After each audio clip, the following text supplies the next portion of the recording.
دوستانو په دغه ویډیو کې به تاسو دربخې ما سي تاسو څنګه کولای شئ په خپل موبایل کې د بجلی بل جمع کړئ. هو دوستانو ګوره کله چې تاسو په بازار کې د بجلی بل جمع کوئ یا کوم بل ځای د بجلی بل جمع کوئ نو هلته ډېر رشکش وي، غټ لاین لګېدلی وي، له هغه بعد تاسو د بجلی بل در جمع کوئ او داسې ډېر ناولده ځای نه هم راځي.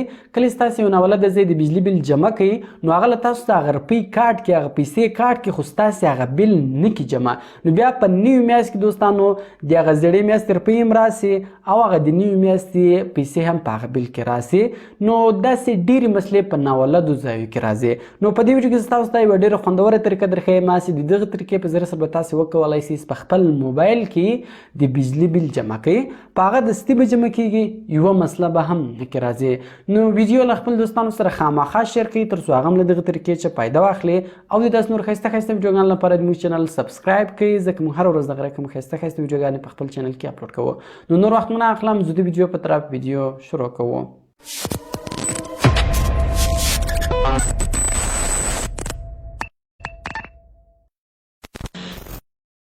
نو دوستان دل پر به تاسو ولر په خپل موبایل کې ایزی پی اس آی اپلیکیشن خلاص کړئ.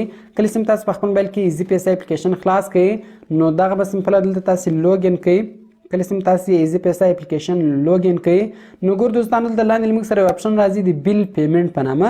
په دغه بیل پیمنٹ اپشن باندې به تاسو کلیک وکړئ. کله چې تاسو په بیل پیمنٹ اپشن باندې کلیک وکړئ ګور دلته ما یو بیل الریډي جمع کړی ده نو زه نوې بیل جمع کوم. ګور په دې کې موږ سره اول اپشن دی د انټر ا نیو بیل ټو پی په نامه. په دغه انټر ا نیو بیل ټو پی باندې به تاسو کلیک وکړئ.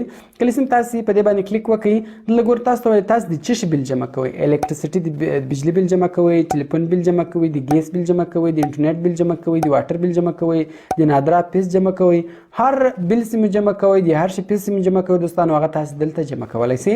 نو فلحال موږ د بجلی بیل جمع کوو. په دې کې موږ سره اول اپشن د الکتریسيټي، په دغه الکتریسيټي اپشن باندې تاسو کلیک وکړئ.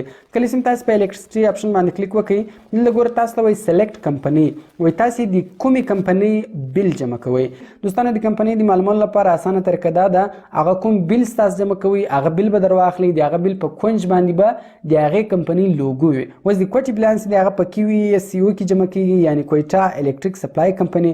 د پېښور بیلانس دی هغه په ای پی اس سی او کې جمع کیږي، د ملتان بیلانس دی هغه په ایم ای پی سی او کې جمع کیږي. دغه لیست په سکرین باندې هم دوستانو کتلی شئ. نو اسانه طریقې دا تاسو هغه بیل در واخلئ، په هغه بیل سی ار لوګو وي، یعنی تاسو هر ځای اوسیږئ نو هغه بیل به تاسو په هغې کمپنۍ کې جمع کوئ. نو اوس د موږ بیل چې د هغه د کوټې ده نو لاندې کیو ای اس سی ورته لیکلی ده، سمپل په دغه کیو ای اس سی او باندې به تاسو کلیک وکړئ.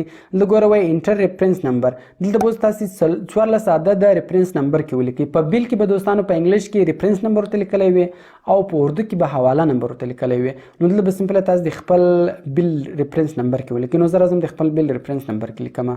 نو ګور دوستان تاسو کتلی چې ما د خپل د بجلی بل ریفرنس نمبر کې ولیکل. نو کله چې تاسو د خپل د بجلی بل ریفرنس نمبر کې ولیکئ لاندې نیکسټ بټن ده، سمپل په دغه نیکسټ بټن باندې به تاسو کلیک وکړئ. کله چې دوستان تاسو په نیکسټ بټن باندې کلیک وکړئ دلته ګور تاسو ته د بل معلومات درکوي چې ستاسو د بجلی بل څه ده هغه 240 روپۍ راغلی ده، ستاسو بل څه ده هغه د دغه کس په نامه ده، ستاسو بل څه ده هغه د اګست میاشتې ده، د ریفرنس نمبر دی په دونه تاریخ باندې تر وخت تېرېږي او سټیټس یې ده انپیډ، یعنی دغه بل نه ده جمع شوی. نو اوس راځو دغه بل جمع کوو. ډېر اسانه ده، سمپل ګوره دغه پی ناو بټن چې ده په دغه پی ناو بټن باندې به تاسو کلیک وکړئ. کله چې تاسو په پی ناو بټن باندې کلیک وکړئ نو ګور دوستان تاسو کتلی شئ وایي ټرانزیکشن سکسسفل بیل هیز بین پیډ، وایي دغه بیل چې ده دغه د ایزي پیسې په ذریعه سره جمع شو. اوس دغه تصویر تاسې در سره سیو کولی هم شئ یا سمپله لاندې سیو ټو ګیلري بټن ده په دغه کلیک وکړئ دغه تصویر در سره سیو کړئ یا له دې څخه سکرین شاټ واخلئ دغه تصویر در سره سیو کړئ. نو دغه رقم دوستانو بیا دویم ور تاسې دغه بیل ګورئ دغه بیل به جمع شوی وي. په هغه دستي باندې دوستانو د ایزي پیسې په ذریعه سره تاسې د بجلي بیل په ډېرې اسانۍ سره جمع کولی شئ. نو دوستانو له دې طریقې چې تاسو ډېره زیاته فایده اخیستلی شئ چې اوس بغیر وخت ضایع کېدو تاسو په خپل کور کې د بجلي بیل جمع کولی شئ. کوم چیرې ویډیو خوښه شوې ویډیو در سره لایک کړئ، له خپل دوستانو سره خامخا شیر کړئ تر څو هغه هم له دغه طریقې څخه فایده واخلي. نو ملایک په نور ښایسته ښایسته ویډیوګانو کې په دعاګانو کې مې یاد ساتئ. د خدای په امان.